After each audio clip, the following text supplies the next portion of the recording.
The superficial muscles of the back connect the trunk to the upper limb. All these muscles have nerve innervation by the cervical spinal nerves, except for the trapezius, which has nerve supply from the accessory nerve. This is the trapezius muscle. Its origin is on the occipital bone and the thoracic vertebrae, and its insertion is on the spine of the scapula. Its action is to elevate, retract, and to rotate the scapula, and its arterial supply comes from the transverse cervical artery, which is from the thyrocervical trunk. This is the latissimus dorsi muscle. Its origin is on the lower thoracic vertebrae and the ribs, and its insertion is on the humerus. Its action is to extend, adduct, and medially rotate the shoulder joint. Its nerve supply comes from the thoracodorsal nerve, which is C6 through C8, and its arterial supply comes from the thoracodorsal artery. This is rhomboideus major, and this is rhomboideus minor.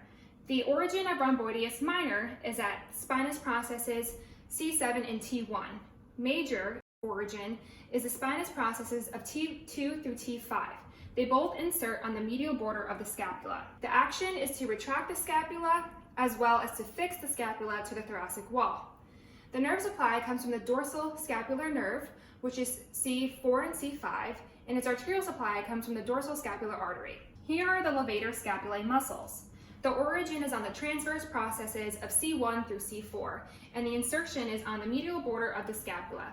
As the name implies, the action is to lift the scapula. It also does some rotation.